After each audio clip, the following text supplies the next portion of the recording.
Bonjour tout le monde, c'est Valile. Je vous retrouve aujourd'hui pour une vidéo qui va être comparative. Ça faisait un long moment que j'avais envie de la faire. Quand j'ai appris que le grand livre des cartes d'Algariel allait ressortir, j'y ai pensé évidemment. Pour ma curiosité personnelle déjà de base. Et puis voilà, je me suis dit que beaucoup de gens allaient forcément se poser des questions similaires aux miennes, puisque quand il y a réédition d'un livre, d'autant plus quand la réédition se dit complémentaire, revue et augmentée, etc., on se demande toujours d'un côté ce qui a été revu, de l'autre ce qui a été augmenté. Donc j'avais hâte, j'avais grand hâte. Je n'ai pas pu le faire avant, puisque de toute façon, il a fallu attendre février. C'était déjà dur d'attendre février et sa nouvelle sortie. Et puis ensuite, j'ai dû attendre surtout une occasion que quelqu'un puisse me l'offrir, puisque je ne pouvais pas le prendre. Donc j'y suis. Je remercie au passage Laetitia de sa chaîne YouTube, qui fait partie des anciens des YouTube Review Cartomancie, qui avait déjà fait elle-même une vidéo qui présentait quand même bien les pages et qui présentait certaines différences. Ça m'a permis personnellement déjà de faire mon choix et de vérifier au moins sur certaines cartes les modifications de base et de me dire ok, ça va apporter vraiment des choses, j'ai envie de voir par moi-même, j'ai envie d'y aller, donc je l'ai fait. Mais je me suis posé d'autres questions qu'elle. Je suis toujours en train de tout regarder dans toutes les coutures et donc forcément, j'avais envie de montrer quelles sont les interrogations que je me suis posées en cas où d'autres personnes avaient les mêmes et avaient envie d'une comparaison vraiment assez, comment dire, pas stricte, parce que strict ça sonne négatif je trouve, mais vraiment, vous voyez, genre côte à côte quoi, et pas forcément sur les cartes, mais sur la structure du livre, qu'est-ce qui a été retiré ou pas, voilà, j'avais envie de montrer ça. Donc, je vais vous faire une présentation coupée en plusieurs morceaux, en fonction de mes journées, en fonction de comme je peux. Voilà, il faudra que je fasse un petit peu de montage, mais on va se lancer là-dedans. J'en profite pour refaire, avant l'explication, une petite page technique et remerciements. Merci aux patriotes d'être là et de me soutenir mois après mois depuis 2019 sur cette plateforme. Merci aux éventuelles personnes qui oseront revenir pour faire des dons, pour soutenir la chaîne, pour soutenir mes activités malgré la maladie. Et merci à toutes les autres personnes. On n'est pas obligé de se mettre dans le mal pour soutenir les autres. Vos soutiens, ce sont également vos abonnements, vos pouces, vos commentaires sous les vidéos qui permettent de faire fonctionner l'interaction sur la vidéo et de la rendre visible sur YouTube. Les partages à vos proches, à vos copains, copines, copaines qui peuvent éventuellement être intéressés par le sujet, qui diffusent la vidéo plus largement quand on ne bénéficie pas de réseaux sociaux, parce que les réseaux sociaux c'est vraiment compliqué. Et puis à titre personnel, voilà, tous les échanges que vous m'offrez sous les vidéos sont des cadeaux, sont les bienvenus. Au-delà de l'algorithme, juste être présent, présente, échanger avec moi, c'est super cool.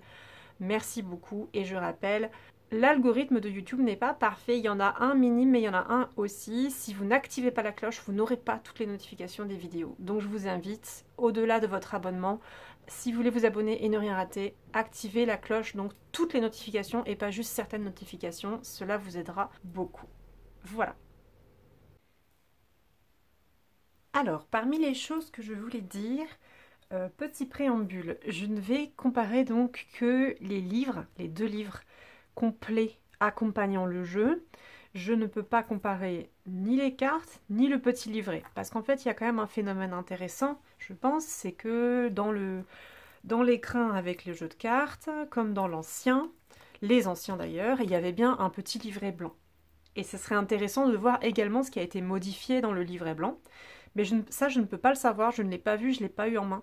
Puisque, étant donné que j'ai deux éditions originales France Cartes, une qui a été un peu utilisée quand même, mais que j'avais vraiment soignée, et une qui était complètement neuve, qui est restée dans une bibliothèque, j'ai pas racheté les éditions suivantes.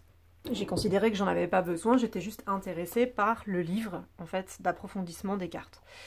Et là, c'est pareil, j'ai quand même la curiosité qui me pique, parce que les cartes j'allais dire Très Daniel, c'est Dervy, mais c'est peut-être donc une collection ou une sous-maison de chez les Très Daniel. Je vais le vérifier maintenant parce que je vais être stressée de vous dire des âneries. Oui, c'est bien ça, c'est une partie des maisons d'édition Très Daniel. On y arrive. Donc, j'ai une curiosité pour les cartes. Je leur ai trouvé une texture qui avait l'air intéressante, un côté mat particulier qui est un petit peu différent que le non brillant de cette carte à jouer là. Parce que là, on est quand même sur quelque chose de... Je pense que c'est mat, hein, mais il y a un tout petit vernis, il y a un fini jeu de cartes que j'ai toujours apprécié, qui rend les cartes quand même un petit peu lumineuses, enfin elles accrochent quoi. Et là, j'étais très curieuse. Alcide m'a répondu quelque part sous une vidéo que ce n'était pas un toucher pêche sur les nouvelles cartes, mais je trouve que visuellement, il y a, au niveau du son, le son que dégagent les cartes, vous savez, quand on les étale, quand elles frottent, au niveau de comment la lumière accroche ou au contraire n'accroche pas sur les cartes, je trouve que c'est intéressant. Je pense que ça change l'approche de ces peintures très douces qui sont à l'aquarelle comme ça, avec des couleurs un peu passées. Donc peut-être qu'à terme, je vais essayer de demander ou de m'offrir la nouvelle version, je ne sais pas.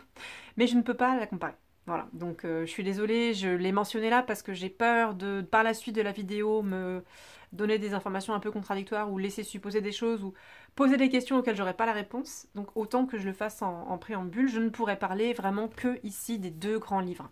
Ni des livrets blancs, ni des cartes, voilà. Moi, ce qui m'avait vraiment rendue curieuse, c'est la question de l'approfondissement. Qu'est-ce que Alcide nous offre de nouveau, de complémentaire, de remanié dans ce livre?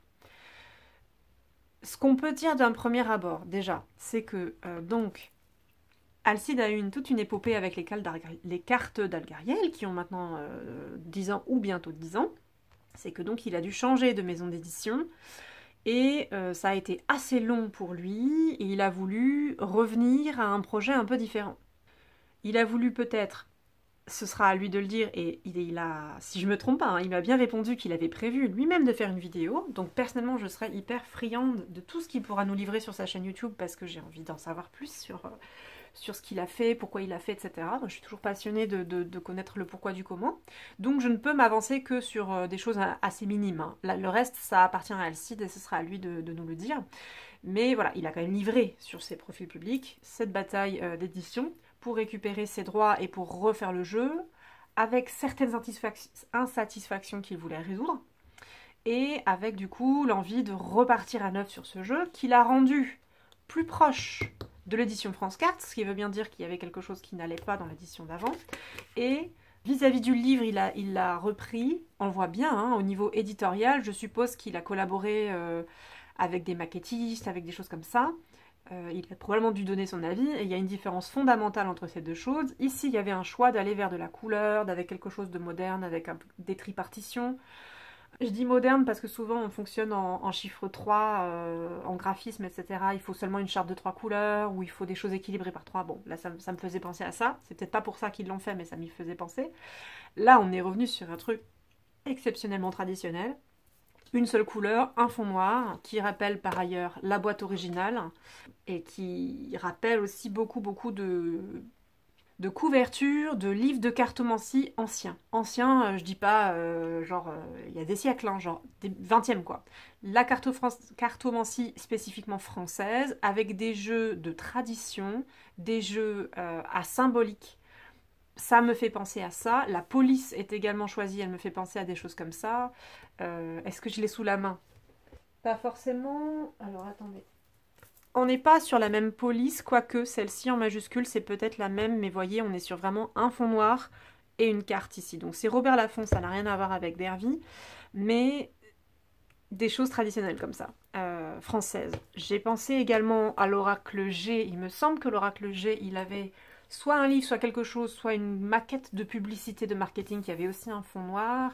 Ça me fait penser à tous ces illustrateurs et illustratrices français, ou francophones en tout cas, je devrais dire d'ailleurs, qui ont fait des jeux qui sont pas Petit Le Normand, pas tarot, plutôt des oracles, mais des oracles structurés avec une approche à l'intérieur qui est cartomantique et qui peut rappeler le Petit Le Normand, ou en tout cas des jeux dits de tradition avec une technique non intuitive, si vous voulez, de lecture.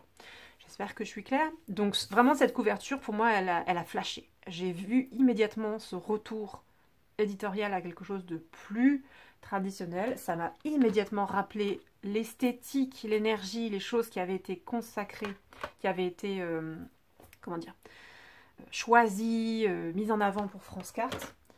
Et je trouve que ça va avec l'univers d'Alcide. Alors après, évidemment, Alcide a le droit d'avoir un univers qui évolue, il a le droit d'en changer, il a le droit de vouloir de la couleur.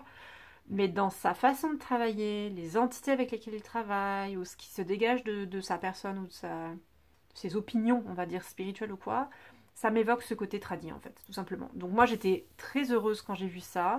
Ça a beaucoup parlé à ma sensibilité, et même juste, j'y ai reconnu des choses, tout simplement. Donc il y a ce choix-là.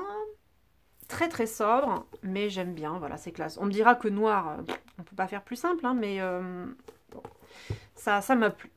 Et donc, en dehors de l'esthétique, il y a le choix de l'intérieur du livre. Après donc cette bataille éditoriale, il y a un désir qui a été évoqué, comme je dis, hein, publiquement, de vouloir vraiment repartir à zéro, faire un reboot d'Algariel, effacer les souvenirs du passé. Je pense même le fait de demander comme ça du feedback et d'être à nouveau en échange avec son public, c'est d'effacer des mauvais souvenirs marketing ou des mauvais souvenirs de certaines choses, voilà, qui datent de la période d'avant.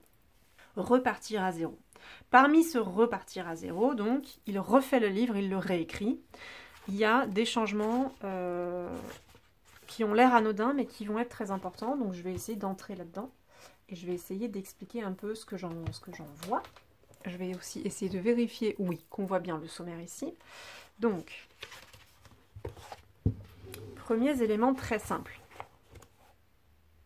L'introduction reste un peu similaire. Il y a des phrases, vous le verrez, hein. Ici c'est la même, ici il y a des éléments qui cumulent des paragraphes, des morceaux de paragraphes d'ici, mais qui en ajoutent d'autres, pour parler de ce qu'on va trouver dans la nouvelle édition. Donc il y a un remaniage d'une partie, avec des nouvelles choses, des choses supprimées. Ici, c'est par là que je voulais commencer en fait, mais j'ai dégraissé, c'est pas grave. Donc il a supprimé les passages de collaboration. La différence fondamentale entre les deux projets, et je voulais venir à ça quand j'ai parlé de renouveau, c'est qu'il y a une réappropriation de son propre univers, réappropriation de son projet de livre, de son projet d'oracle, comment est-ce qu'il définit les cartes, etc. Sachant que dans le passé, sur certains groupes, il y a aussi eu des réflexions qui étaient un peu... qui s'étaient un peu mal passées, mais toutes les créatrices de contenu pourront connaître ça, c'est que parfois il y a des commentaires qui sont de l'ordre un petit peu de l'autorité, et pas tellement de la suggestion. Et il y a certaines personnes qui s'inventent un peu plus expertes que l'auteur d'origine, donc c'était un peu embêtant. Bref, là il pouvait y mettre, je pense qu'il voulait tout son cœur, et voici comment j'ai conçu mon jeu. Et donc moi comment je conçois mon jeu, en dehors de ce que d'autres ont pu penser, de ce que d'autres ont pu m'aider. Donc j'imagine qu'il a reçu de l'aide à la relecture, mais pour la conception du livre, il est seul.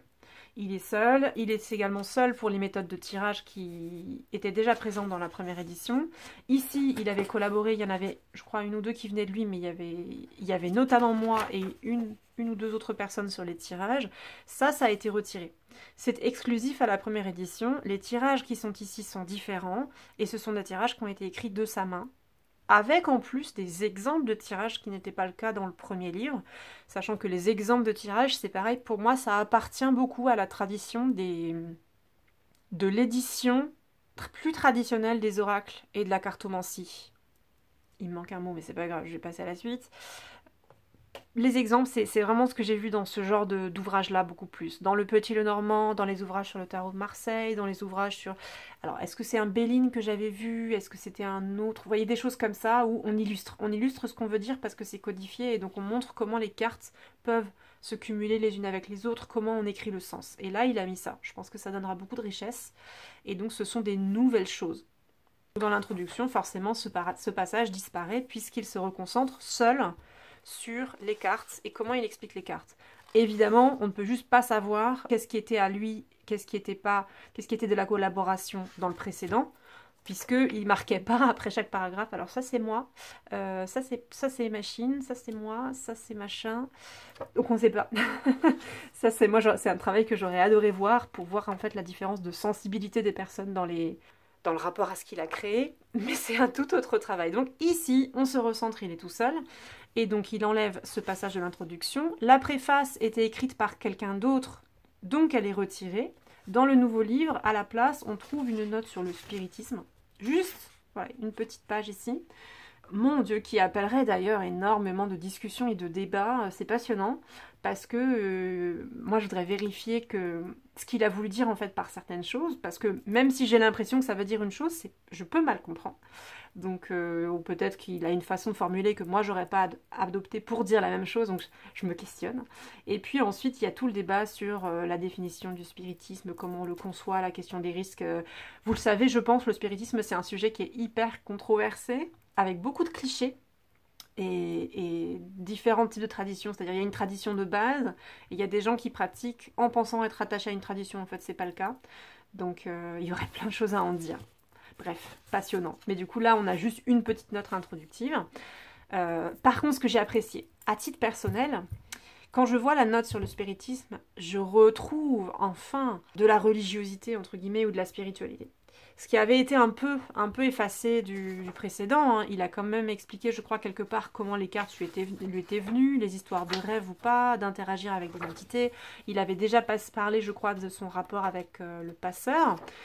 Mais je trouvais que c'était un peu en demi-teinte, c'était un peu gommé. J'ai pas l'impression qu'il ait été libre de vraiment expliquer, ou en tout cas d'être vraiment honnête sur sa façon de travailler dans les précédents. Après, peut-être qu'il le souhaitait juste pas à l'époque, et que ça n'a rien à voir avec la liberté qu'on lui a accordée ou pas. Il était peut-être juste pas à ce moment-là de son cheminement et de préciser ces choses. Pour moi, là, c'est beau. Alors, encore une fois, c'est mon avis. C'est beau qu'on ait cette note sur le spiritisme en premier, vraiment juste après l'intro, puisque on rattache ce jeu à une tradition. En tout cas, à une façon de croire, à une façon de pratiquer. Ce ne sont pas juste des cartes. Ces cartes, elles sont spirituelles, elles ont été canalisées. Il y a un travail avec l'autre monde, avec des entités. Après, il précise pas pour lui, est-ce que c'est des égrégores, est-ce que c'est ci, est-ce que c'est mi. En parlant de spiritisme, il passe quand même plutôt du côté des défunts. Il a dû le définir, je sais plus. En tout cas, il parle d'entité, quoi. Il parle d'esprit. Et là, du coup, on est dans l'ordre de, au minimum, le spiritisme. On est peut-être du côté de l'animisme. On est peut-être... voilà, ça ouvre des portes. Et donc, ça remet un truc que je trouvais un peu tabou, un peu... Je sais pas comment dire... ouais, en demi-teinte dans le premier. Et je suis très heureuse qu'il ait qu'il ait fait ce choix, parce que je ne sais rien si c'est une question d'acceptation ou pas, qu'il ait fait ce choix de le remettre ici. On ouvre le livre sur ça, voici comment se positionne Algariel, par rapport à d'autres jeux d'ailleurs qui ont été canalisés, hein, parce qu'il y a une de... Comment elle s'appelle est-ce que c'est Bonne Maman? Il y a une voyante très célèbre, enfin une médium très célèbre du 20e, qui est enterrée au Père-Lachaise, et qui avait créé un oracle aussi... qui fonctionne de façon plutôt traditionnelle, mais je crois qu'il était canalisé, j'ai plus son nom là comme ça. Si quelqu'un le connaît en m'écoutant immédiatement, surtout mettez-le dans la vidéo. J'espère sinon que d'ici que la vidéo sorte, je pourrai le vérifier et je pourrai le rajouter. Mais voilà, ça me fait penser à ce genre de choses. Donc il y a plein de choses qui se passent juste à partir d'une table des matières, à partir de choix qui ont été faits, de comment c'est formulé, je trouve ça super. Donc cette note sur le spiritisme est nouvelle. Les secrets d'interprétation des 34 cartes d'Algariel, ça c'était une chose qui m'avait beaucoup rendue curieuse. Je me suis dit, est-ce qu'il va le remettre? Ça parlait vraiment du cheminement, un peu comme le jeu de loi justement, et je me permets de le redire parce qu'il a travaillé beaucoup sur le jeu de loi dans le passé et qu'il y est revenu puisqu'il va publier, je crois cette année ou la prochaine, un oracle sur le jeu de loi. Donc ça revient, vous voyez, c'est quelque chose d'important. Et là, on avait vraiment quelque chose qui pointait que les cartes, elles ont été mises dans cet ordre pour des raisons. Ce n'est pas gratuit, il y a du sens. Et donc c'était très intéressant pour moi d'avoir ce circuit en montrant que même si on fait un oracle neuf, moderne, on peut le structurer et on peut se rattacher à des choses, et on peut aussi s'inspirer de ce qu'ont fait les anciens en termes de tradition cartomantique. Donc j'avais trouvé ça chouette. A priori, si je vous mets un petit... il va me falloir des cartes peut-être pour ne pas perdre les pages. Si je ne me trompe pas, ici, c'est pas ce qui se passe. Ici, on entre... Voilà. Il y a un avant-propos, tout petit, pour expliquer pourquoi les noms des cartes ne sont pas sur le dessin, enfin sur la carte, mais on entre directement, voilà, carte à carte, carte à carte, carte à carte, carte à carte jusqu'au bout. Toujours pareil, hein, avec des paragraphes général, affectif, professionnel, santé, etc., vie antérieure. Ça change pas. Et aussi des associations possibles, je vais y arriver, qui ont, elles, probablement été revues, remaniées, mais en tout cas, la structure des pages qui accompagnent les cartes est identique. Et donc, on va ça jusqu'à la fin. Et donc, a priori, la section des 32 secrets ne s'y trouve plus. Alors, attendez, parce que quand je fais ça... Oui, il faut bien que je pense que sur la gauche, vous ne voyez pas. Donc, on est seulement ici. Je vais vérifier... Je vais vérifier quoi? Je vais vérifier qu'ici, donc, on a les tirages qui font directement suite aux cartes. Et ici, c'était presque le cas, en fait. On avait secret et anecdote sur les cartes. Donc, il y avait un secret ici. Un secret ici, enfin une section secret ici. Vous voyez bien qu'ici on n'a pas ces deux sections, ça va arriver après. Et on a les méthodes de tirage. Donc ici les méthodes sont remontées juste sous les cartes, avec comme je vous disais, il y a des interprétations qui seront données dedans. Oui, parce qu'en fait je dis ici et je ne vous le montre pas. Donc, je voulais vous remontrer ça. Donc on a les cartes, on avait les secrets ici, et on avait les secrets devant, ici. Ce qui n'existe pas dans la version suivante, pour l'instant, où on a juste l'avant-propos, enfin l'introduction, etc. Et on passe aux cartes directement, puis les méthodes. Donc les méthodes, ici, elles ont été remontées de 2 encoches. Et ici, on avait ensuite les remerciements, et c'était tout. Donc, une fois qu'on a vu ça, ce sont ici qu'on a les remaniements / ajouts, et on va aller voir, en fait, de quoi est-ce qu'il s'agit, parce que ça peut être intéressant. Donc, nous, on avait ici, si j'y arrive, ah là là, l'histoire de l'oracle. J'avais donc dit que c'était la question de la suite des cartes, de l'ordre logique des cartes et de leur chronologie. Si j'essaye d'aller à la fin du journal, du livre, voilà, on avait de nouveau secrets et anecdotes sur les cartes. Donc quelque part, il y avait un peu un souci de structure avec quelque chose qui aurait pu être concentré à un seul endroit plutôt que secret avant, secret après, c'est pas les mêmes.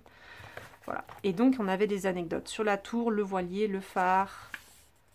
On vous livrait une petite photo ici, il y avait la question d'une rune cachée ici et là. 1, 2, 3. Voilà, ça c'était le secret, les secrets sur l'édition numéro 1. Et ensuite, vous voyez au passage, désolé je m'interromps, tirage à 2 cartes, on vous montre comment ça fonctionne, et puis on vous donne un exemple ici, une interprétation, et c'est comme ça pour chacun des tirages qui peut être assez chouette. Donc je poursuis. Il a bien signé d'ailleurs de son nom Alcide Nathanaël ici le tirage des vies antérieures. Est-ce qu'ici il n'a pas mis son nom parce que c'est quelque chose qu'on trouve déjà en ligne? Ah, le tirage en croix, c'est peut-être des choses de méthode de cartomantique traditionnelle, et donc il n'a pas spécialement signé de son nom. Donc ça, ce serait quelque chose qu'il faudra que j'étudie. Je l'ai pas regardé jusqu'ici. C'est vraiment juste pour les vies antérieures spécifiquement que j'ai vu.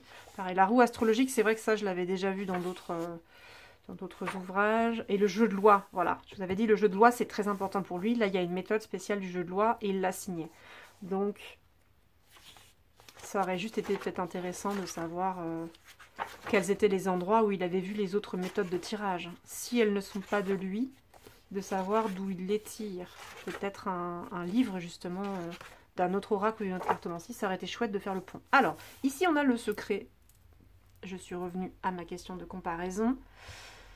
On a la tour. Donc, si je ne me trompe pas, on avait aussi la tour. Anecdote 1, la tour. Cette carte, il s'agit d'un des seuls lieux existants dans la réalité. Ce fort n'est autre que le fort du Mont Alban, surplombant les hauteurs de Nice, un lieu que j'apprécie particulièrement depuis mon enfance. Et voilà, c'est remanié.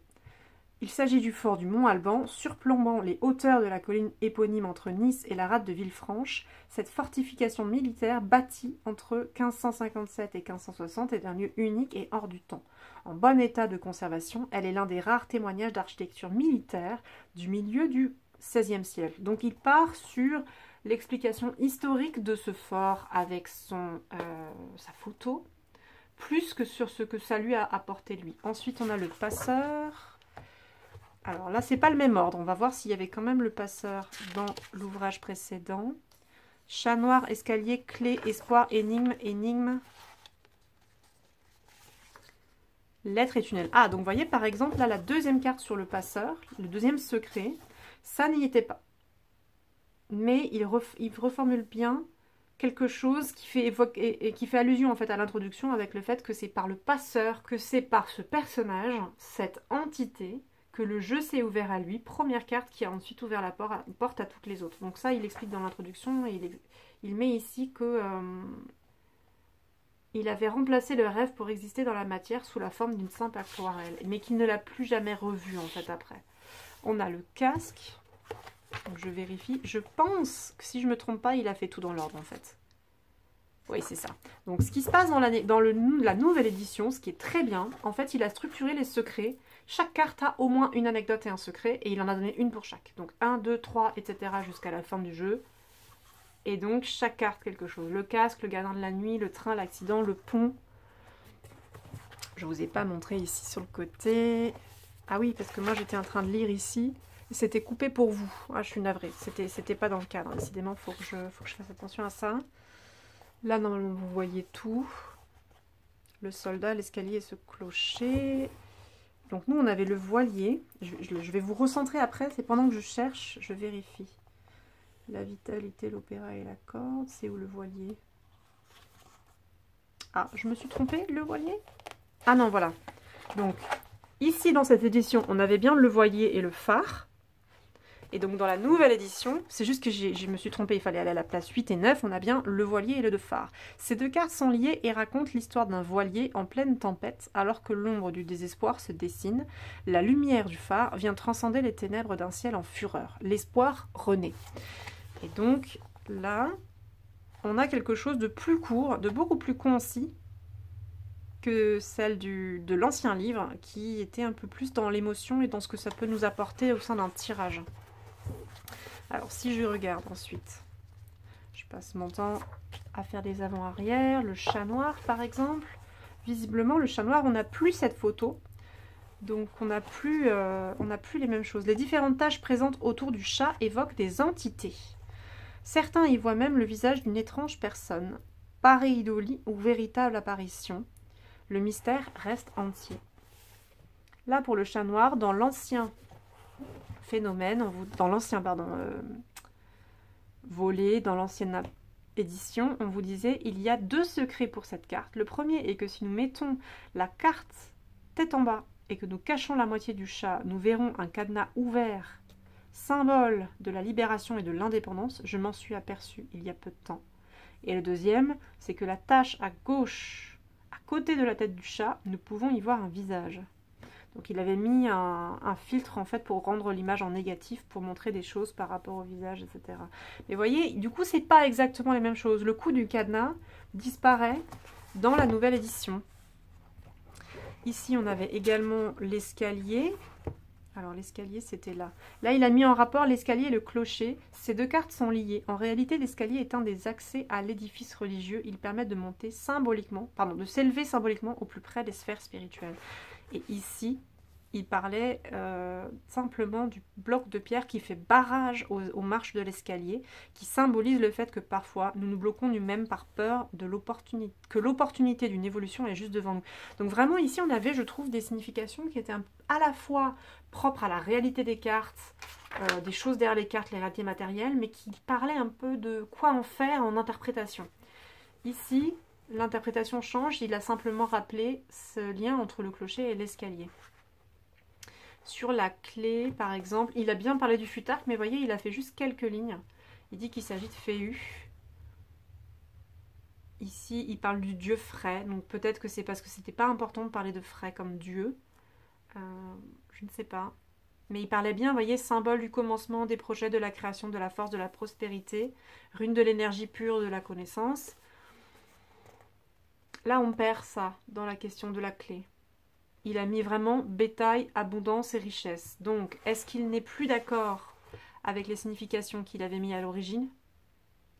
Sur la création, les projets, la force, la prospérité, sur l'énergie pure et la connaissance?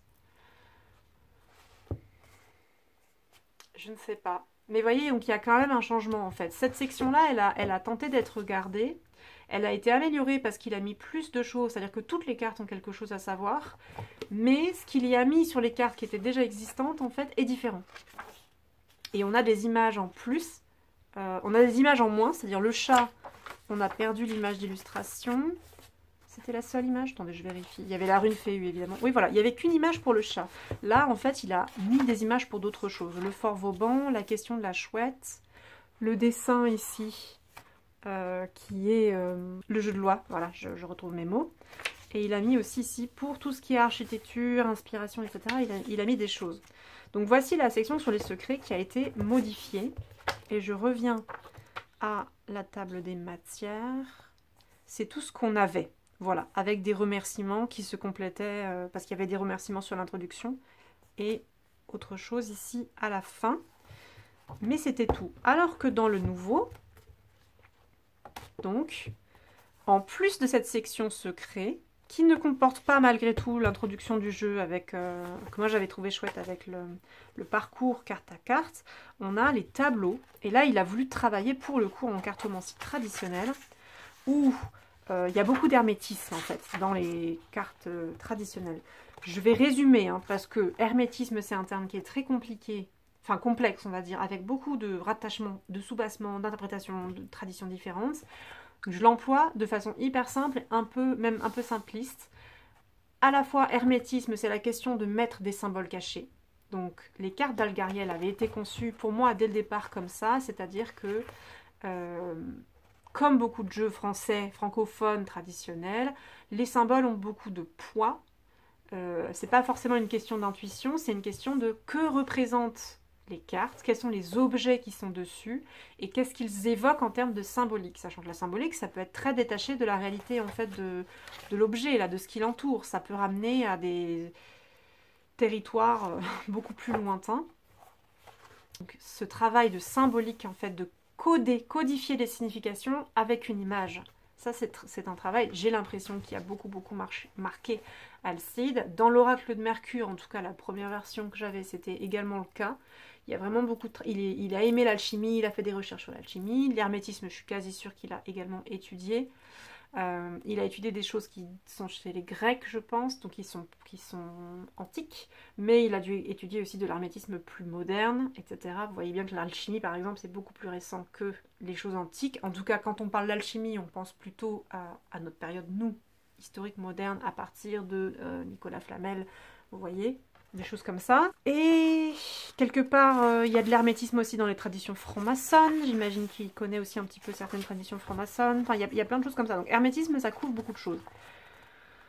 Et sans l'avoir préparé, sans me rafraîchir les définitions, c'est hyper dur pour moi, je vous dis, de convoquer en fait dans ma mémoire des choses et de ne pas raconter n'importe quoi et de trouver mes mots. Donc, je vais m'arrêter là. Ça a beaucoup de limites, ce que j'ai dit, ça peut être très très maladroit. En tout cas, il a fait des tableaux, comme dans les anciennes cartomancies, comme quand on travaille avec le piquet. Donc les jeux de 32 cartes, les jeux de 54 cartes, etc. sont aussi des jeux qui ont permis de faire de la divination. Et le tarot à jouer servait aussi, je crois, il a pu servir aussi à faire de la divination. Et ensuite, nous, on connaît le Marseille, etc., le Rider-Waite. Et le petit Lenormand qui est aussi au milieu de tout ça, puisque le petit Lenormand, il est à mi-cheval entre des choses plus modernes et les choses vraiment en fait qui s'inspirent du piquet, justement, de la cartomancie avec cœur, trèfle, plique, etc., tout en l'ayant remanié, parce que c'est pas identique la signification au piquet. Bref. Donc on a des tableaux qui peuvent être très utiles, qu'on aurait pu faire soi-même, mais en fait c'est tellement plus facile, généreux de nous les donner. Parce que déjà, c'est un travail qui est tout fait, ça nous évite un temps fou de traçage de ce que vous voulez, ou de faire des documents sur son ordinateur, de les mettre en page et de les imprimer. Et ensuite, ça nous montre bien comment lui, quand même, il a conçu son jeu, quoi.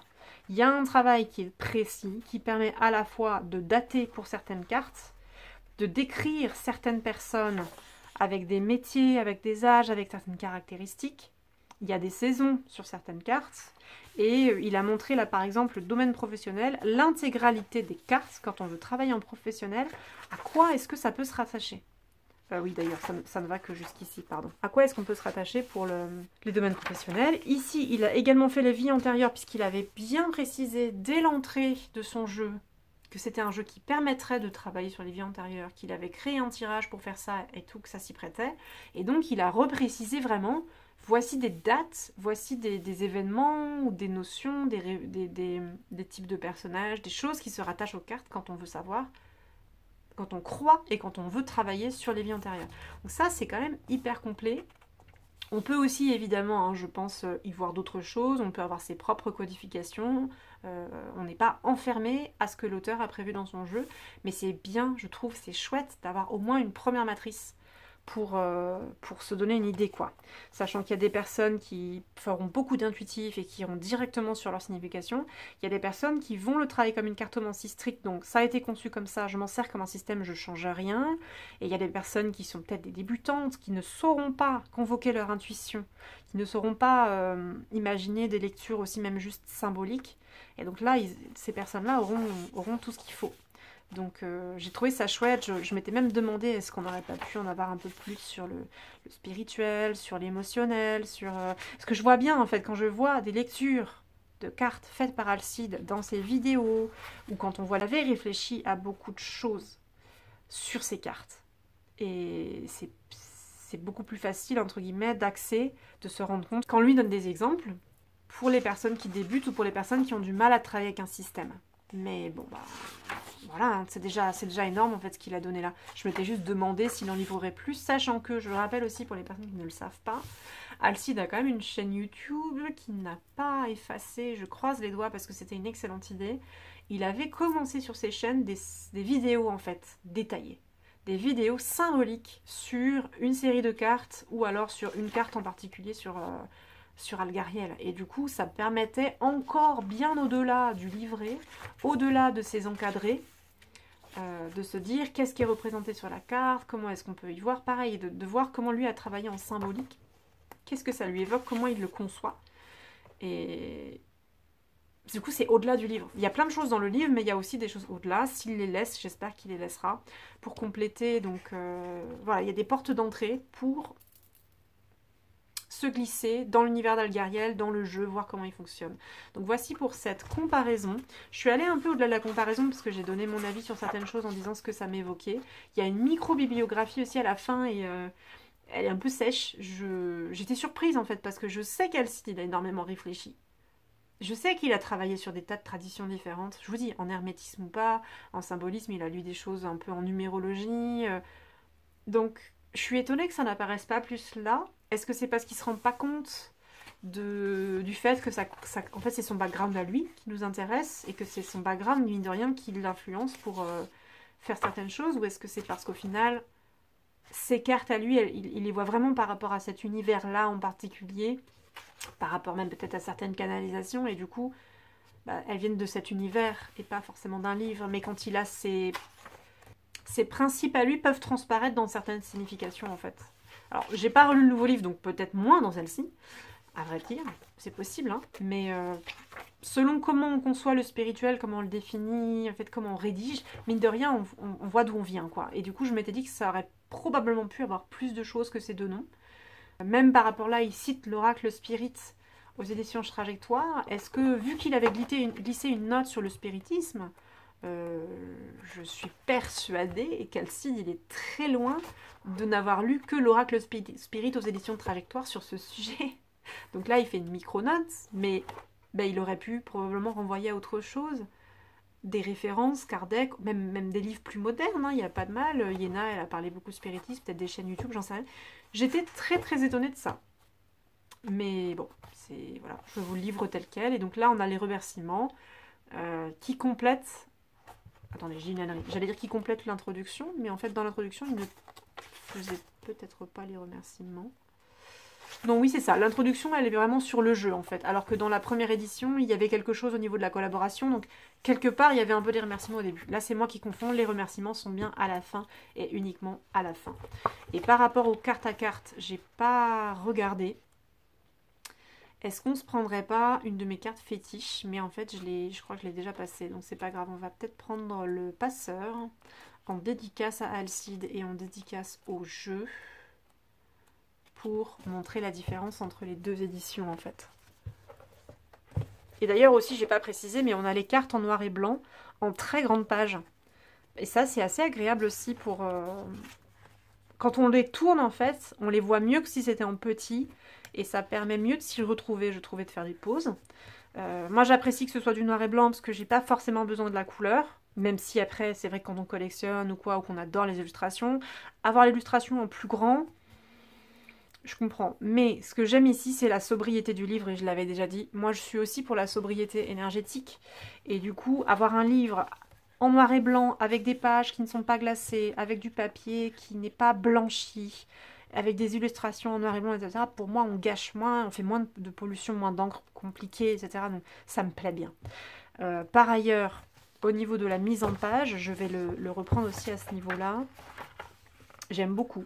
J'aime beaucoup l'édition qui a été faite ici parce qu'en fait, si j'enlève l'illustration et que je vous montre vraiment le texte, là, le texte était très petit. C'est limite, hein, ça manque à pas grand-chose, mais malgré tout, la police est très légèrement plus grande ici. Elle est beaucoup plus lisible. Et elle est lisible à la fois parce qu'elle est plus grande et parce que c'est pas la même police. J'espère que je ne dis pas d'ânerie. Pour moi, ce n'est pas la même police. Celle-ci était un tout petit peu plus avec sérif et celle-ci un tout petit peu moins. Pourtant, ça ressemble aussi à du nu roman. Donc, je ne sais pas exactement. Il faudrait que je voie. Le papier était blanchi. Alors, pourtant, le papier blanchi, ça fait ressortir la lettre. Ça aurait pu permettre de mieux lire. Mais moi, je lis mieux sur la nouvelle édition. Elle est beaucoup moins fatigante pour les yeux. Les aérations entre les paragraphes, la petite marge. Je sais pas. Ça me plaît bien, sachant que le paragraphe ici étant plus gros. Et ça, par contre, c'est différent. Parce qu'ici, l'écriture était presque plus petite que celle du dessous. Est-ce que c'est l'italique, les caractères italiques qui donnent cette impression? Ou est-ce que c'est effectivement un tout petit peu plus petit parce que c'était une citation pour faire une différence? Je sais pas. Mais ça, c'était horrible à lire. Pour les yeux, c'était trop dur. Ça faisait vraiment mal. Et à l'époque, j'étais moins sensible, en fait. Donc, je le voyais moins.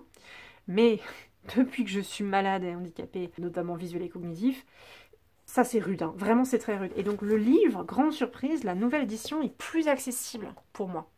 Donc, c'est vraiment plaisant. Ça me fait moins mal aux yeux. C'est plus... J'ai pas une espèce de truc qui soit me fait carrément mal, soit me bloque, enfin, fait une espèce de mur de texte qui ressemble presque à de l'image. Enfin, ça m'empêchait d'entrer dedans. Donc, pour moi, hyper bonne surprise. J'aime bien aussi que le titre soit en plus gros, j'aime bien je sais pas, c'est la carte neutre ici, c'est écrit en gros carte neutre, comme ça on se trompe pas. Donc c'est pratique, c'est vraiment pratique. Par ailleurs, je fais une parenthèse ici, je crois que les cartes n'ont pas été modifiées d'un livre à l'autre.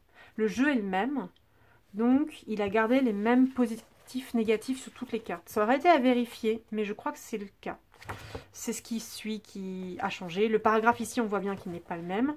Ici, on avait le passeur représente la brièveté des événements. Il est intimement lié au monde spirituel. Il est la représentation de l'âme, du guide et du sage. Le passeur est l'esprit qui visite vos rêves la nuit pour y délivrer un message. Il indique une présence autour du consultant. Donc ça, c'était le message de l'ancienne édition. Dans la nouvelle édition, voici ce qu'on a. Le passeur évoque la brièveté des événements. Il est intimement lié au monde spirituel. Donc ça, c'est la même phrase. La deuxième, elle est à l'identique. La première c'est la même information, mais il a changé la formulation. Il a mis évoque plutôt que représente. Ok. Il est intimement lié au monde spirituel et représente généralement une entité. Donc ça, c'est nouveau. C'était un peu implicite, parce que représentation de l'âme, du guide et du sage. Mais en fait, il y a un petit... Je ne saurais pas comment vous dire. Ça peut être personnel, hein, mais pour moi, la façon dont ici c'était représenté, c'était écrit, pardon, rédigé, ça m'évoquait une forme de symbolisme. Ce n'est que l'image, la représentation, l'archétype de l'âme, du guide ou du sage, et pas forcément une entité. J'avais l'impression que le spirituel avait été retiré, en fait, de la formulation ou du livre, mais peut-être que moi, j'y suis allée trop loin, parce que ici, ça change à peine, mais représente généralement une entité. Pour moi, on est dans assumer du spiritisme ou autre, ou de l'animisme, quoi. Bon, je sais pas pourquoi ça me donne cette impression, je vous la livre. Il peut indiquer une présence autour de vous, donc là, c'est la présence autour du consultant, mais la présence autour de nous. Sa nature sera révélée par les cartes alentour, d'accord. Donc on a enlevé âme, guide, sage, ça n'y est plus. Juste entité, monde spirituel et brièveté des événements. On a bien général, affectif, professionnel, santé, personnalité spirituelle et vie antérieure. Oui. Donc, général, affectif, professionnel, santé, personnalité, spirituelle, vie antérieure. Donc, c'est juste... Non, si, c'est le même ordre. J'allais dire une ânerie, mais c'est bien le même ordre.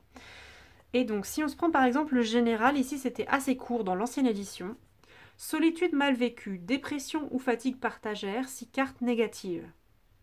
c'est-à-dire sous carte négative autour, je pense. La période de solitude que vous vivez actuellement est importante pour faire le point sur ce que vous souhaitez vivre.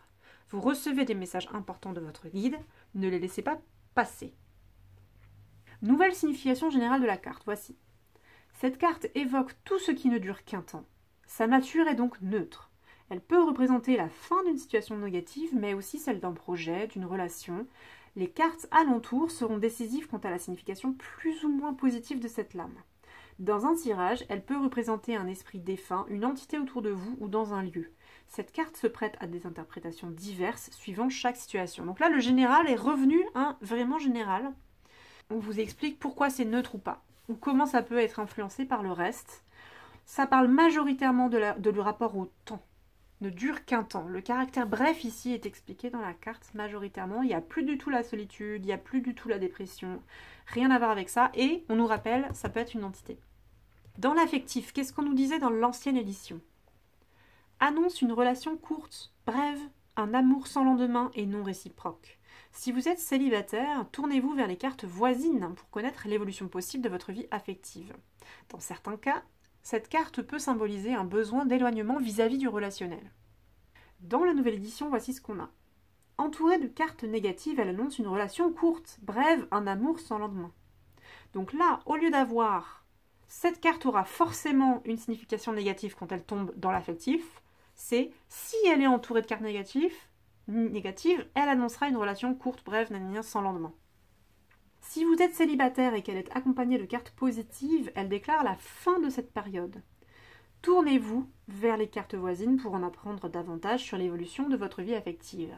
Dans certains cas, le passeur indique le besoin de s'éloigner de toute forme de relation affective. Donc la conclusion est quand même la même quand il parlait d'éloignement vis-à-vis du relationnel, qui pouvait être un peu neutre comme formulation, un peu maladroit. En tout cas, on peut se demander l'éloignement vis-à-vis du relationnel. Là, c'est vraiment formulé de façon hyper explicite.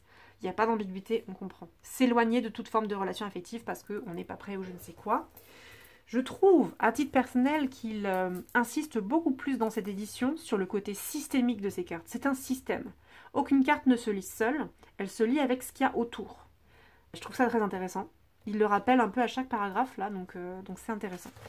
Ensuite, je vais lire en fait soit jusqu'à la fin, parce que ça peut être vraiment intéressant, soit je vais m'arrêter à un moment donné, je ne sais pas. Le professionnel dans l'ancienne édition, voici ce que ça donnait. Si vous êtes à la recherche d'un emploi stable, elle indique généralement les métiers qui ne durent qu'un temps déterminé, les petits boulots, etc. Si votre emploi est stable, elle annonce une tendance à vous mettre en retrait au sein de l'entreprise par manque de confiance. Ressaisissez-vous. Dans l'édition nouvelle, cette carte annonce une expérience professionnelle de courte durée, stage, CDD. Dans le cas où votre emploi serait stable, elle évoque un changement de situation positif ou négatif, suivant les cartes alentours. Cette carte évoque les offres du marché invisible de l'emploi qui résultent de candidatures spontanées, du bouche à oreille, etc. Donc là, on a un mélange. La question des choses courtes, encore une fois, l'application du caractère bref, symbolique de la carte, dans le pro, donc les stages, le CDD, etc. Si vous avez un emploi stable, qu'est-ce qui se passe? Il y a la recherche d'emploi d'un côté. Oui, quelque part, il a inversé. Au début, l'ancienne édition, ça commençait par « si vous êtes en recherche d'emploi, voici ». Puis ensuite, si votre emploi est stable. Là, on explique d'abord que la carte, vu qu'elle parle de brièveté, ce sera stage, CDD, etc. Mais dans le cas où l'emploi serait stable, voici ce que ça veut dire. Puis, ça parle des offres du marché de l'emploi invisible, etc. Donc ça, quelque part, c'est la recherche d'emploi, c'est si on n'a pas l'emploi stable. Mais c'est juste formulé différemment, et j'aime bien l'idée du marché invisible du travail, qui n'était pas du tout dans l'édition numéro 1, en fait. Alors, en santé, on nous indiquait quelques petits soucis de sommeil, indiquent aussi une guérison rapide ou des problèmes minimes. Accompagnée de cartes négatives, elle annonce une dépression. Désormais, dans la nouvelle édition, on a d'abord le positif. De façon positive, cette carte indique une guérison rapide, des problèmes de santé minimes. Donc en fait, c'est une reformulation de ce qu'il y avait dans le premier livre, puisque ça parlait d'abord de la guérison. Mais ça parlait de guérison sans dire si c'est les cartes positives. Les petits problèmes de sommeil ont disparu en revanche, ça parle plus de sommeil. Et ensuite, on a la chose négative, accompagnée de cartes négatives, elle annonce une dépression, un état de mal-être et d'isolement. Donc la dernière phrase, ça c'est la même. C'est la même que dans la première édition. Par contre, il a remanié le début en clarifiant que c'était pour les choses positives et il a enlevé le sommeil. Dans la suite, personnalité, dans l'édition numéro 1. Cette carte représente une personne timide, rêveuse, absente et qui manque de confiance en elle. Une personne souvent dans la lune, triste, voire effacée, mais pleine d'imagination et de talent. Dans la nouvelle édition, c'est très concis. Cette carte représente une personne sensible, solitaire ou tout simplement réservée. Donc on n'a pas le rêve, on n'a pas la timidité, on n'a pas le manque de confiance en soi, c'est pas négatif.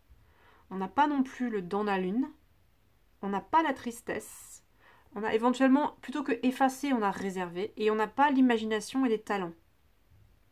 Voilà, vous en faites ce que vous en voulez. Ça, au niveau du sémantisme, ça évoque des choses différentes. Pour le spirituel, dans le livre numéro 1, on avait... Je le lis comme ça permet aux gens qui écoutent la vidéo sans la regarder ou aux personnes qui ont des soucis visuels de pouvoir avoir accès aussi à des extraits du livre. Cette carte indique qu'un esprit tente de rentrer en contact avec vous. Il faut aussi écouter votre instinct et faire confiance aux signes. Un message vous est délivré dans vos rêves. Ouvrez-vous et agissez. Dans la nouvelle édition, ça donne.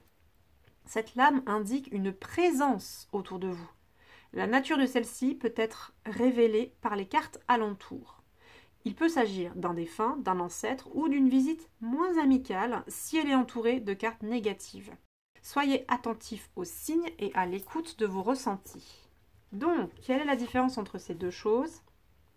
Les deux parlent d'esprit, parlent de rentrer en contact avec nous, c'est juste formulé différemment.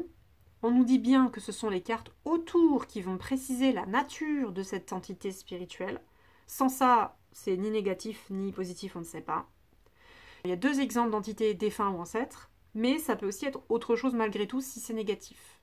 Et ça parle donc de faire attention aux signes et d'écouter nos ressentis. Donc là, ça parlait d'écouter l'instinct, de faire confiance aux signes. Ça parlait des rêves. Là, il n'y a pas vraiment les rêves d'ailleurs dans la nouvelle... ouais. Dans l'édition numéro 2, la dernière, il n'y a pas de dimension onirique. C'est uniquement le contact avec une entité. Et avec des phrases qui sont un peu plus modérées, j'aurais tendance à dire. On a un impératif à la fin, soyez attentifs aux signes et à l'écoute de vos ressentis, mais c'est un petit peu moins sec que ouvrez-vous et agissez, qui était un peu péremptoire, un peu brut de décoffrage, on va dire. Et donc la dernière carte, la dernière section, c'est celle sur les vies antérieures, qui, j'espère que mon bracelet fait pas trop de bruit, je viens d'y penser parce qu'il fait gling gling. Donc qui intéressera pas mal de monde, puisque ce jeu a beaucoup intéressé précisément parce qu'il traitait des vies antérieures. Voici ce que l'édition numéro 1 disait des vies antérieures. Période de guerre, jeunesse, vie brève, abandon, disparition. Elle indique une vie passée courte, une mort tragique. Une de ces vies se situe aux alentours de 14-18, vous avez vécu cette période de guerre. Votre mort fut précoce et brutale, vous ne l'aviez pas souhaité, ce qui entraîne sûrement une frustration et une sensation d'inachevé dans votre vie présente.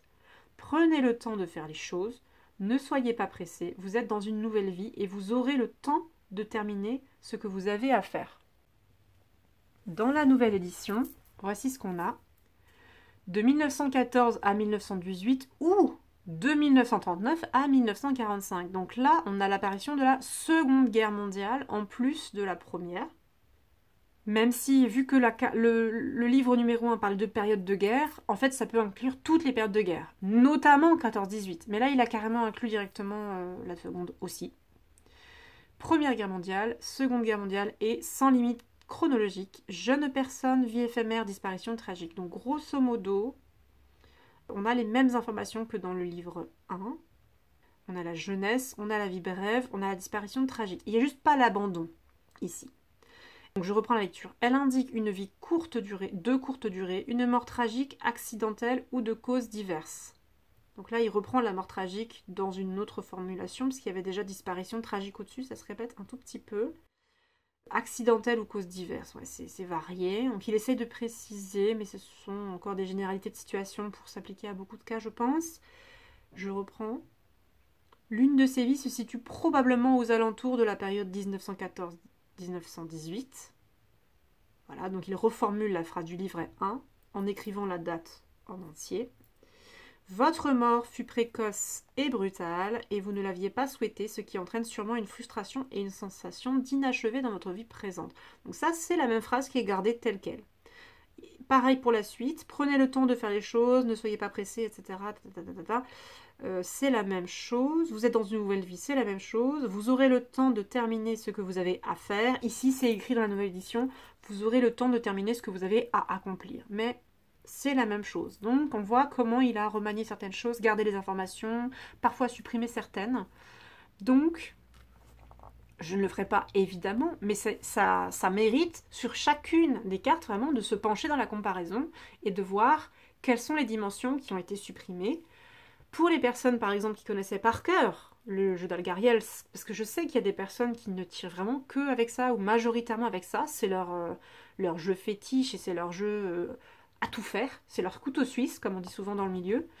Du coup, peut-être que ces personnes, si elles connaissaient toutes les significations par cœur, en regardant désormais le nouveau livret, elles s'apercevront tout de suite de ce qui manque. Elles se diront « Ah bah tiens, moi le passeur, j'avais intégré la dynamique des rêves dans les significations. Là, il n'y a plus. » Donc pour ces personnes, j'imagine qu'il y aura un choix à faire. Est-ce que je garde les rêves, je garde pas Mais là, pour quelqu'un comme moi, il faut regarder côte à côte parce que ça fait trop longtemps que j'ai travaillé avec le jeu.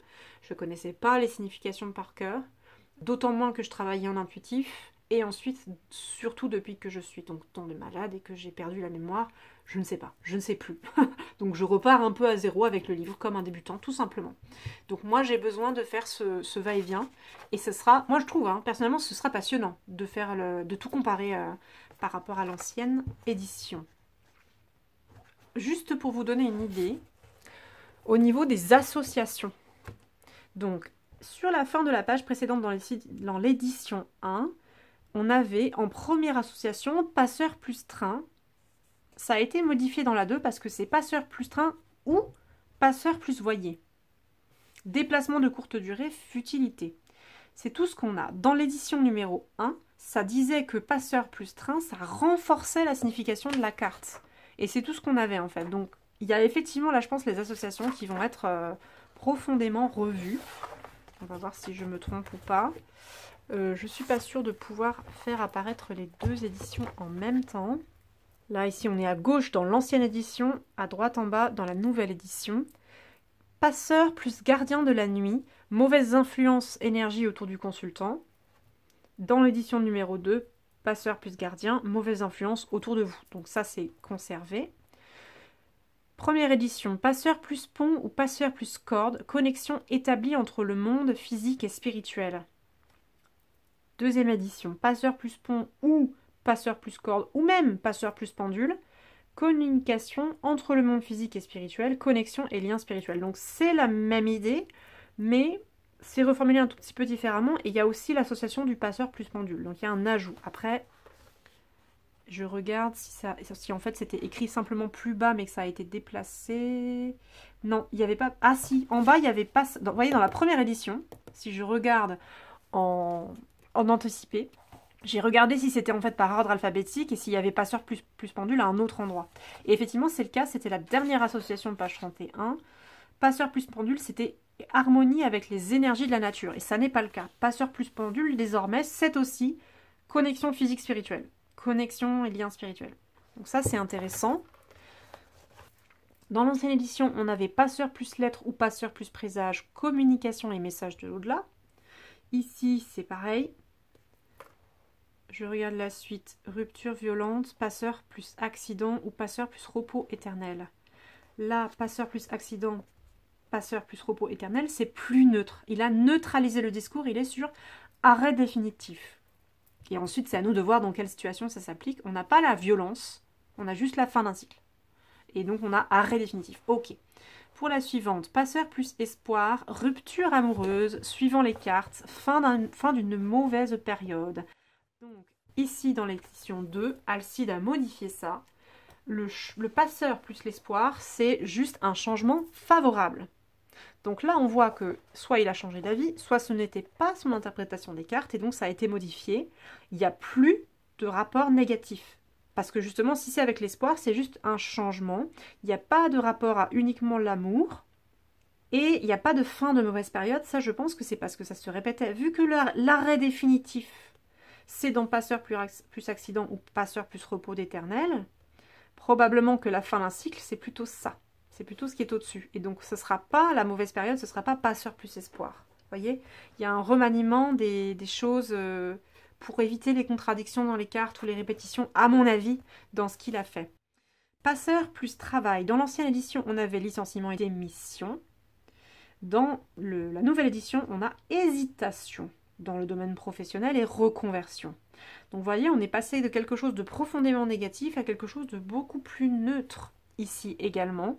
Je me demande si c'est donc le cas de toutes les significations. Est-ce qu'il y a beaucoup moins de choses négatives que dans la première édition? Ce serait intéressant de pouvoir l'assurer avec certitude plutôt que de juste émettre une hypothèse. Il a rajouté, il l'a enlevé. Dans l'édition numéro 1, on avait également avec le voilier, transformation inattendue, non, attendue depuis longtemps, arrive et vous apporte la réussite. Quand c'était avec Passeur plus travail. Là, le passage avec le voilier n'y est plus. Je vais voir, est-ce qu'on a le voilier en bas? On n'a pas le voilier en bas. Donc ça a été entièrement modifié. Voilà, donc ce que je vais faire pour la suite, c'est que je vais vous montrer dans mon champ de vision ici. Donc ça, c'est l'édition numéro 1. Et vous pourrez faire bien pause pour tout regarder. Est-ce que c'est mieux si je le fais comme ça? Voilà, ce sera plus à plat. Et donc la nouvelle édition, ça c'était... Ah oui, je peux peut-être le faire comme ça du coup. Est-ce que ça rentre? Ouais, ça rentre. Un peu sombre, mais ça rentre. Et ici, c'était donc la page 1. Enfin, la page 1 des associations, j'entends. Et ensuite, on a la page suivante qui est ici. Vous ferez pause et vous pourrez lire. Donc, vous ne pourrez pas faire le vis-à-vis directement comme moi, mais vous ferez une capture d'écran. Vous savez, je pense qu'il y en a qui savent faire ça, autant avec le téléphone qu'avec l'ordinateur. Et puis ensuite, vous téléchargez les deux images et vous les comparez sur votre propre écran. Parce que je me dis que si je fais tout, ce sera peut-être trop compliqué. Et je pense que là, la vidéo est déjà très très longue. Donc, je vais éviter de surcharger en fait, parce que ça prendrait des heures sinon. J'aime bien, j'ai donné déjà quelques exemples, ça donne une image de ce qui a pu être fait dans le livre. Et ça justifie vraiment du coup, j'espère, ça montre qu'il y a quand même pas mal de changements qui ont été faits dans la nouvelle édition et qui justifient de le ressortir, qui justifient éventuellement de le racheter. Sachant que pour les personnes qui n'ont pas l'ancienne édition, je pense pas qu'elle soit nécessaire du coup. Je pense que se contenter de travailler avec tel que Alcide conçoit le jeu présentement en 2024, c'est bien, c'est ce qu'il faut. Après, les personnes qui aiment creuser, affiner ou réfléchir à comment on conçoit des jeux, etc., voir un travail d'édition, voir qu'est-ce qu'on a modifié, qu'est-ce qu'on a décidé de supprimer et réfléchir à peut-être pourquoi ça a été supprimé, ça c'est un autre travail, c'est déjà une autre perspective. Moi j'avais trouvé ça chouette, mais évidemment, vu que ça ne se trouvera plus, l'édition est en rupture, puisque Alcide a récupéré ses droits, j'imagine que travailler sur l'édition ancienne, pour les personnes qui n'avaient pas l'édition ancienne, ce sera beaucoup plus difficile en fait. Il faudra trouver sur de l'occasion. Après, peut-être qu'une partie des gens qui vont se tourner vers le nouveau livre revendront l'ancienne à bas prix parce qu'elle intéressera plus grand monde. Et du coup, peut-être que pour les personnes qui ont vraiment envie d'étudier beaucoup, vous pourrez retrouver l'ancienne version en occasion. C'est possible, ça je ne sais pas du tout ce que ça donnera. En tout cas, de mon côté, je trouve que ça vaut le coup de garder l'ancienne, puisque j'avais quand même envie de comparer tout, quoi. Et je sais que ça va me servir, ça va me faire beaucoup cogiter. Même si à terme, évidemment, je pense que moi, je fonctionnerai sur la signification qui sont dans celui-ci. Je pense pas qu'il y a des choses de l'ancienne version que je garde.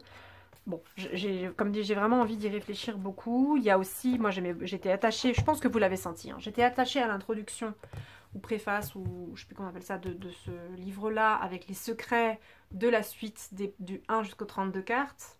J'aimais bien. Il y a des choses dans les secrets de la fin du livre qui sont pas tout à fait formulées pareil, que j'aime bien. J'aime bien avoir sous la main. Et puis, il y avait les quelques tirages aussi qui étaient dedans que je trouvais chouettes. Tirage en 3 cartes, je sais plus. Ce que je pourrais faire, vu que ça n'est plus disponible, je pourrais peut-être trouver une façon de vous rendre les tirages en fait que j'avais coécrit, enfin pas comment, que j'avais écrit tout court pour ce tirage, c'est-à-dire cette publication-là, parce que j'aimais bien, et notamment celui de l'étang, je le trouvais intéressant aussi, ça vaudrait peut-être le coup. Je sais plus si je les avais mis sur mon site web à l'époque. De toute façon, il est actuellement plus disponible. Je crois qu'Alcide m'avait autorisé à le faire. Donc je verrai avec lui. Mais voilà, à la limite, si c'était que ça, les tirages, les méthodes, je peux les connaître, je peux les garder. Et puis le livre, je le mets dans un coin, quoi. Pour les autres choses. Mais ensuite, il y aura évidemment la méthode du jeu de loi ici à découvrir. Regardez, vérifiez si la méthode des vies antérieures c'est la même que dans le tirage précédent ou pas. Je peux peut-être vous le dire ici d'ailleurs, parce qu'il y a peut-être des personnes qui vont se poser la question. Je pense que si c'est un tirage que lui a créé, il a dû le créer à l'époque déjà de la création d'Algariel. Mais comme je ne voudrais pas vous dire une ânerie, je vais le vérifier en fait. On avait les 3 cartes.